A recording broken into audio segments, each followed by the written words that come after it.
Hi and welcome to a new lecture in the RICS SPA Essentials course. This course is crafted in order to help those who want to get chartered through the quantity surveying route. This course aims at taking your understanding of the different areas of competencies from level 1 knowing, going to level 2 doing, and then ending by level 3 advising, whenever relevant. In this lecture, we're going to be discussing diversity inclusion and team working, and we're going to be covering the following topics in this lecture. We're going to be starting with a brief introduction about team working, and then we're going to be diving deeper into the different team types and explaining the different stages of team development. We're going to be also explaining what's meant by inclusion, as well as setting some foundations for the legislations that are linked to inclusion, diversity and team working. And then we're going to be ending the lecture on a very good note with some information about further considerations. And now without further ado, let's get started.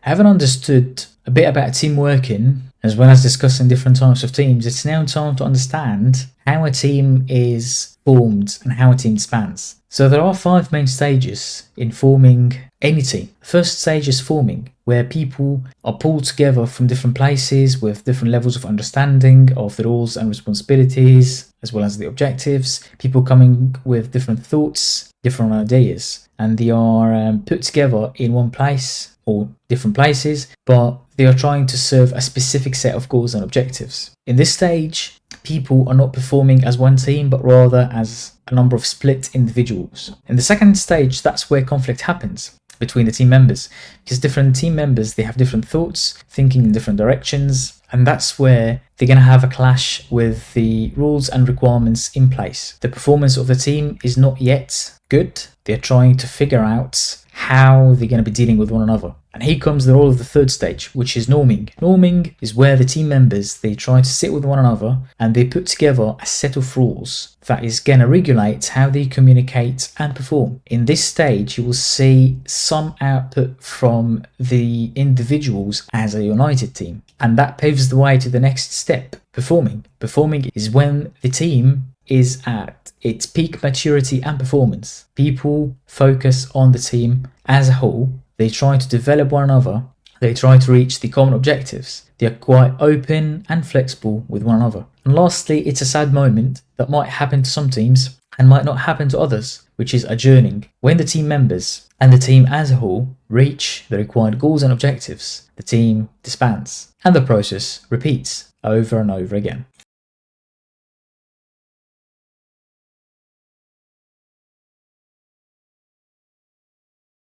Having understood what is an inclusive environment in the first place and a brief about the inclusive design, it's now time to understand how this is regulated within the UK. There are 3 main regulations that are related to inclusive design and inclusive environments. The first one is the Equality Act in 2010 with amendments in 2022. It collates a number of them anti-discrimination laws, such as the Equal Pay Act, the Race Relations Act, the Sex Discrimination Act, and the Disabilities Discrimination Act. The second one is the London Plan in 2021, which makes sure that inclusive environments and inclusive design is implemented within the City of London and the boroughs of Greater London. It makes sure that people and designers specifically are championing the best practice, as well as liaising the best practice between different players in the supply chain and awarding the best solutions which can help people and drive social value. The Construction Industry Council, they do have a number of them initiatives that resonate with the London Plan. They try to collate together different professionals within the built environment who can provide a multitude of skills and a multitude of solutions to have the best inclusive design. It's all about the people, not just the buildings. People have to be at the heart of the process. And the Construction Industry Council, they have and will always provide good solutions so that everyone can access buildings, places and spaces.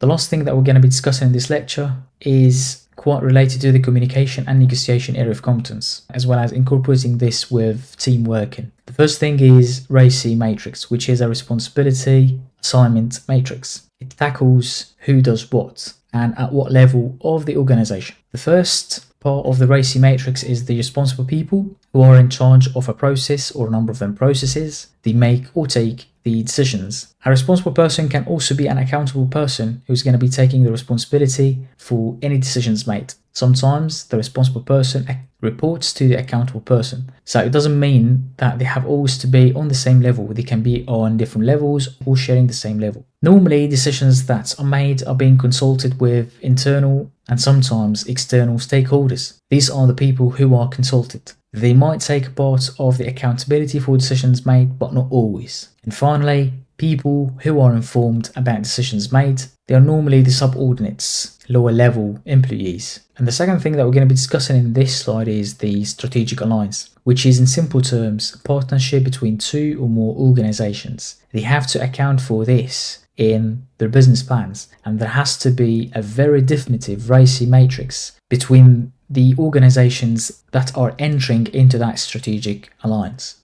And this is all for this video, which is meant to be an extended trailer or a teaser. And if you want to have full access to the full length, the recorded videos, the notes, the presentations, and the question answer banks, do not hesitate to get enrolled on the APC Essentials course on the APC Mastery Path web portal, and you can make the best use of a coupon code which is APC35 for a 35% discount. All the best in your APC journey. Thanks a lot for watching, and catch you in the next video.